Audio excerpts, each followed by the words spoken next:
I would describe it as old ladies just tying their tits around PBR cans. It's simple.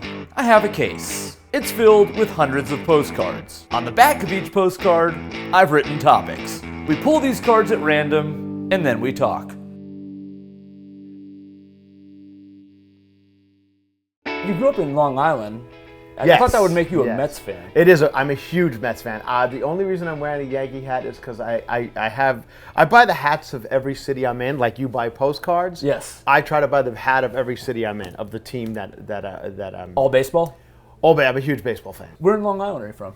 I'm from Ronkonkoma, exit 59 on the Long Island Expressway. Was that like a little shout out to Yeah, Exit no, 59? I love Ronkonkoma. I still go back. It was a great time, great place to grow up.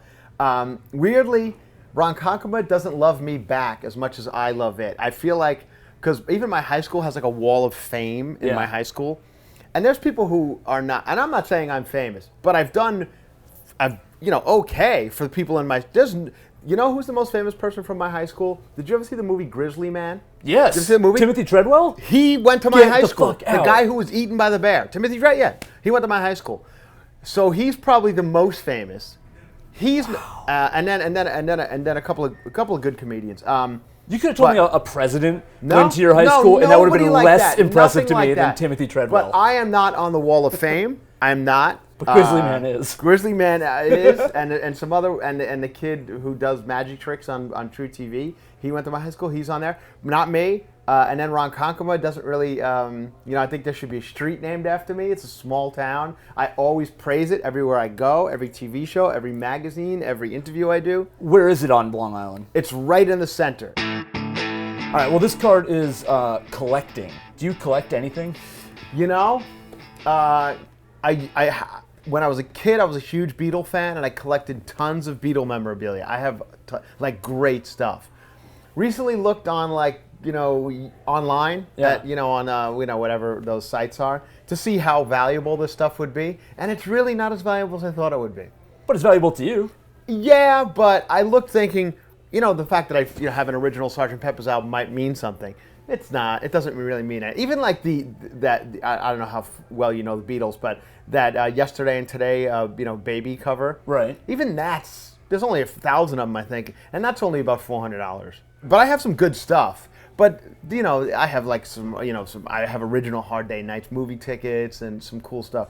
But yeah, so for me it's worth it. But I've never found anything I collected to be worth, like a baseball, like an Honest Wagner baseball card or something. What's your favorite piece of Beatles memorabilia? I have these rings, the 4 Beatle rings that are like I don't know what they call that thing back in this before there was technology. You would move it and the face would change. I guess it was called like a 3D hologram type situation. Yeah. But back then, anyway, it's that, and it's and it's all their faces and they change, and so that's probably my best one. Do you ever just put all 4 of them on and They're walk tiny, around tiny, town? tiny.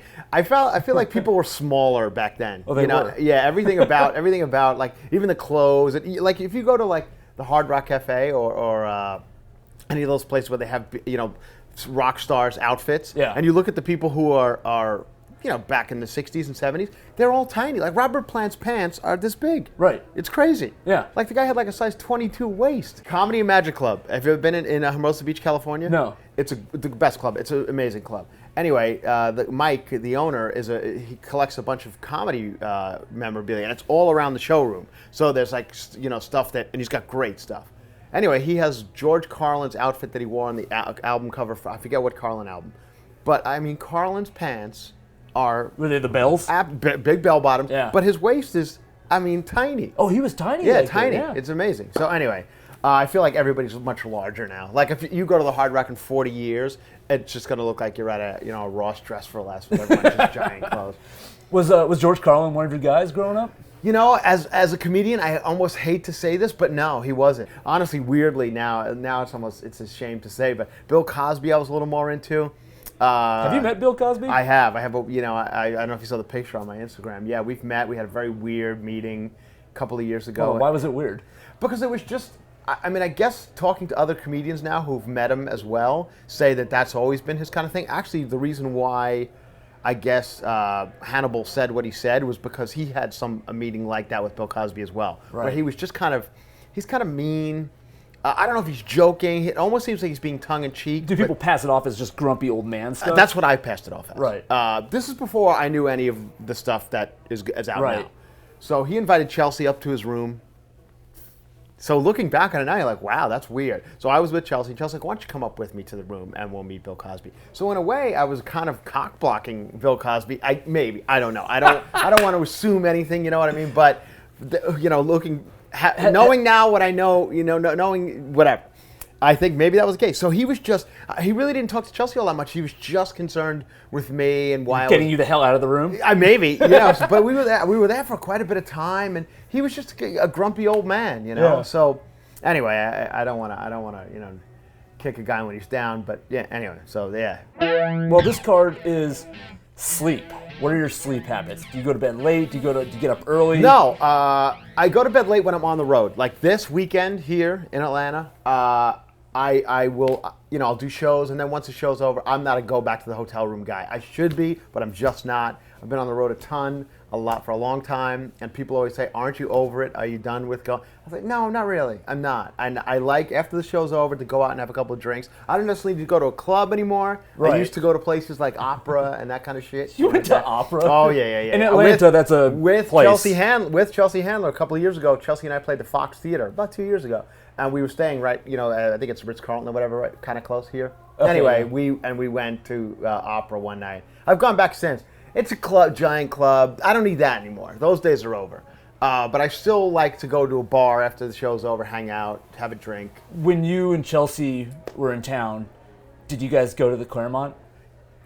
I did. She did not. She didn't? I went to the Claremont. I've been there several times since. Yeah. It's wild. If you were to describe the Claremont Lounge to somebody who doesn't know what we're talking about, Yeah. how would you describe it? I would describe it as old ladies just tying their tits around PBR cans. If that makes any it's just like a wild thing, that you should see in Atlanta. A lot of people refer to it as the place where strippers go to die. Yeah, but I don't even think it's that. I think they started there and just continue. I mean, it's beyond.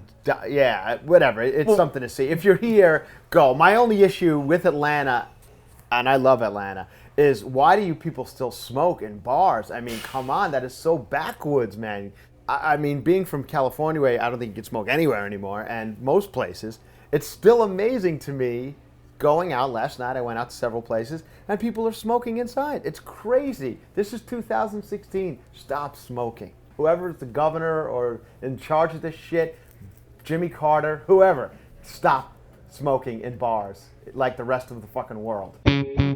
What do you hate about Los Angeles? God, very little. Very little. You know what weirdly bugs me lately, which I've been noticing in Los Angeles, is I feel like there's a lot of trash on the streets. I feel like we have a lot of litter, Right. and that does that sound weird? That No, bugs me lately. No, in fact, my pet peeve in life is cigarette butts. Going back to cigarettes. I'm with you on this. I don't know at what point. I don't know if it's an American thing or a Where you worldwide just thing. flick but, it? Well, yeah. When did cigarette butts not become litter? I know. It's sort of like the same people that wouldn't throw their Burger King bag on the Right. street have no problem doing that. I know. And it drives me crazy. It's amazing. So lately in Los Angeles, I've just been noticing lots of litter. Do you hit the beach often? Yeah, from time to time. I mean, I'm sure you guys live here in Atlanta, so you probably don't go to the Coca-Cola Museum every day. You know what I mean? I've been here 12 years and I've never been. There once. you go. So, I mean, I go to the beach. It's a big day for me going to the beach. To be fair, though, there's a huge gap between the Coca-Cola Museum Well, I and was the just beach. trying to pick something that you guys have that people would probably travel to go to. Yeah. And you don't go. Like I lived my entire life, born and raised in New York City, and I never saw the Statue of Liberty until recently, flying into LA from And you're like, oh, into shit. New York. Yeah. So I never actually saw it up close.